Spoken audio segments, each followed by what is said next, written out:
Hello there, it's your boy Easy H coming at you. I just want to quickly explain what is Pokemon. Now, see, some people have asked me in my life recently, some people are just not familiar with it. They know I've played a video game or two in my life, and they know it's a game, so they asked me. And that's the first and simplest answer is that it's a game. Pokemon. Well, it is a game. It's also other things. There's like trading cards and like a cartoon, anime. Don't watch the anime. Because if you're into anime, it's fine. You're allowed to have your own tastes. So if you want to, go ahead. Anyway, I won't. It's a game. It's like a role-playing game, like an RPG. Those are story-based games, but this one isn't story-based because the story isn't anything to write home about. It's like people are trying to take your pets and you're not letting them take your pets. And if you just don't let them take your pets, you win. Like, that's the whole game, is just don't let them take your pets throughout.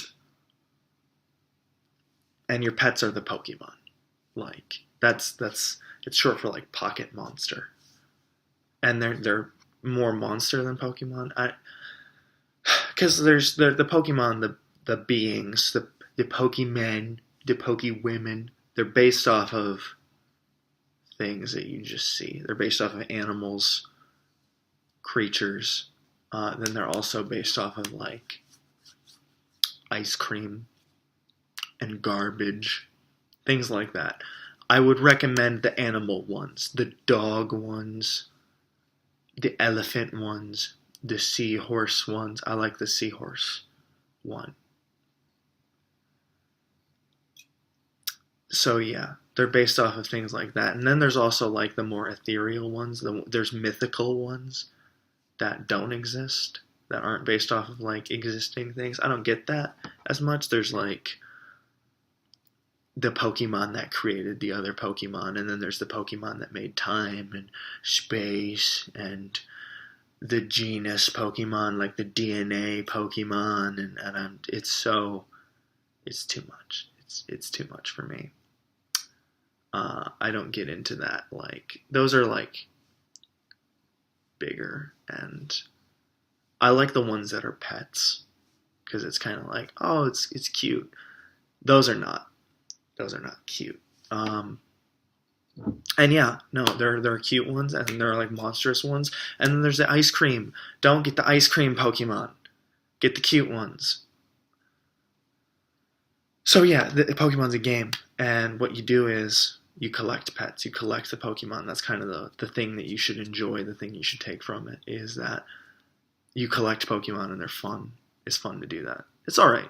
Like, it's not like actively like, oh man, this is super enjoyable, but it's pleasant because it's nice to collect Pokemon you like, and there's some pretty likable ones out there. A lot of times people ask what your favorite Pokemon is. If a conversation about Pokemon starts, that'll probably be the first question. My favorite's Alakazam, in case you were wondering, because he has spoons. Not even the ice cream Pokemon has spoons. And that's the only Pokemon that would realistically have spoons.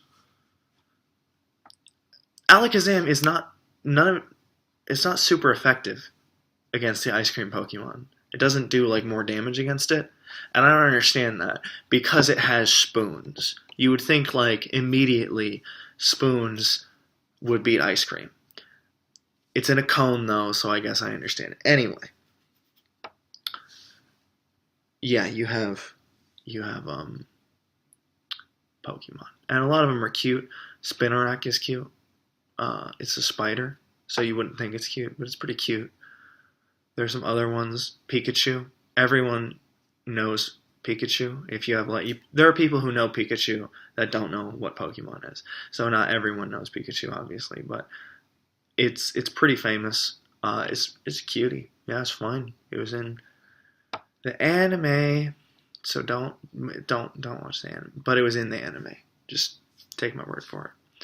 You don't need to prove this one to yourself. And yeah, get the cute Pokemon. That's what I would just recommend. Have some cuties, and then you can make like your own team of your favorite Pokemon, and that's pretty fun. You just have your favorites. It's a pretty easy game. You kind of just go through it. Don't let anyone take your pets, and then you're done, and you can just go and get all the Pokemon you want. That's nice. And collecting them might not be the right word, but it's the best one I can think of right now, because what you do is you don't just go around and like pick them up and like, this is mine, we're good, I did it. You have to you encounter them. So they start you off with a Pokemon, and then you walk out and you find wild Pokemon, and you have to do a little bit of damage to it. It opens up this turn-based battle system, which is more intricate than I care to get into deep. I'll cover it very shallow, like my personality. So they open up this battle menu, and what you do is you do a little damage to it, and then you throw a Pokeball, which is a little capture device, and once it captures the Pokemon, it's yours, and that's how you go about collecting them. You do that the whole game, if you want to. If you don't want the Pokemon because it's an ice cream Pokemon or a keychain Pokemon, avoid it. Don't worry about it. That's what I would do. I would just ignore it and get the ones I like Alakazam. So, the battle system is an important part of the game because every Pokemon has a type, not like we have types where it's emo girls. No, this is fire. So you'd have a fire type Pokemon, and it's like a salamander, and so it's like a red salamander with some fire on its tail, Charmander. So it's like a charred salamander, a little portmanteau there. And yeah, so you have Charmander, and he'll be a fire type. He'll do extra damage against a grass type, and he'll do less damage against a water type and take more damage from a water type.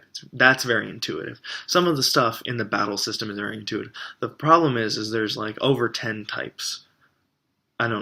There's lots of types, and they're not all intuitive. Sometimes you'll use a fairy type attack, and it'll only do half damage to fire, which I suppose makes sense if you hear about it, but it's not something that just is intuitive. If you have a water type, if you see a fire type and you have a water type, you know that the water type is going to do well against the fire type. You can guess that. Not so much with the fairy. Things like that are just... Dragon doesn't do any damage to fairy. Just some things are not as intuitive. I don't need to get into all of that. But yeah. So that's the basics of it. You do the battle system, skip the story, and you play the game, you collect Pokemon. Outside of that, some miscellaneous things to know. Pokemon memes, perhaps, mayhaps. You'll see some Pokemon memes, and I obviously don't know all of the memes, but if you just wanted some help understanding the memes, I can try. I saw one, for example, Pokemon move memes that are out there. I saw one that was Pikachu used Attract, but it failed. And it's like a meme of your dating life. Things like that. You can always just look into things. It's actually become kind of vogue to not understand stuff about Pokemon, because you get to be hipster superior to people because I only know the first couple generations because I'm old school. If you only know the first generation or the first two, that's fine. If you know all of them, that's fine. If you don't know any of them, it's fine. Pokemon's silly.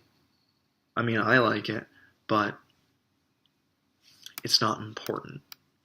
The Pokemen, the Pokewomen, it's not really important. So there's no reason to get that way. What's important is arguing about which Pokemon is better. That's the most important thing in the world, is me convincing other people that Alakazam is the best Pokemon. And if I could just take a moment to do that, because that's the only actual value that Pokemon gives people, is explaining why your favorite is the best. And Alakazam is the best because he's got spoons and he's got a mustache. And there's only like 5 Pokemon with mustaches. And none of them have spoons. So, checkmate.